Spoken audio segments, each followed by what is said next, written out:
In 2002, India chose a head of state with no history in political office. He was a bachelor, a practicing Muslim, and a scientist whose career was built on aerospace engineering rather than legislation. Understanding the path to this moment requires a look at his origin. In the 1930s, that was Rameswaram, a small pilgrimage town on the southeastern coast of India.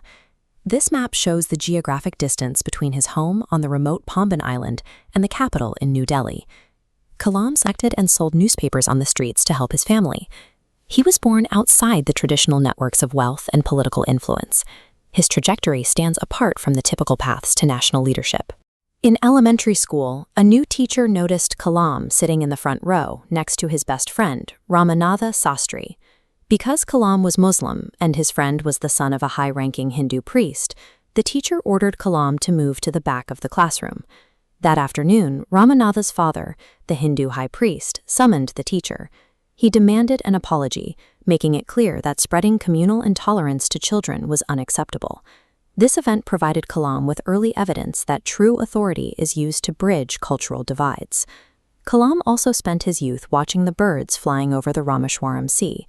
He wanted to understand the physics of their flight, a curiosity that eventually led him to study aerospace engineering in Madras. This inclusive worldview, combined with a drive to master complex mechanics, defined the rest of his career. After independence, India needed to build its technological infrastructure with limited resources. The nation required scientists capable of pioneering new industries from the ground up. Kalam joined the Indian Space Research Organization and was eventually appointed project director for the Satellite Launch Vehicle, or SLV-3. His task was to put an Indian satellite into orbit.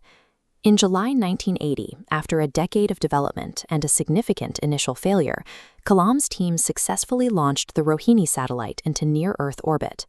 This achievement established that India could independently design and execute projects at the edge of modern technology. This success led to his transfer to the Defense Research and Development Organization. He was tasked with leading the Integrated Guided Missile Development Program. In this role, he oversaw the creation of strategic weapons, including the Agni and Prithvi ballistic missiles. His engineering work was now focused on a massive, destructive scale. A clear paradox emerged. A man raised on principles of spiritual peace was now calculating trajectories for weapons of war. This tension reached its peak in May 1998. Standing in the Rajasthan desert, Kalam oversaw a test where India detonated 5 nuclear devices. The Pokhran-2 tests established the country as a nuclear weapons state. Kalam viewed these weapons as a necessary deterrent for national security. By securing India's borders, he became its most prominent scientist, leading to an unexpected entry into politics. The 2002 election results reveal a rare degree of political unity. Kalam secured nearly 90% of the vote, drawing support from both the ruling coalition and the primary opposition. He immediately altered the culture of the office. He opened the doors of the presidential palace to ordinary citizens and schoolchildren, inviting them to share their ideas with him directly.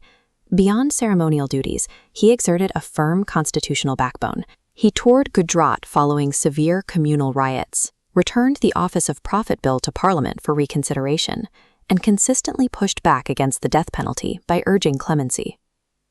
Kalam directed the influence of the presidency toward the lower rungs of society, democratizing the highest office in the land.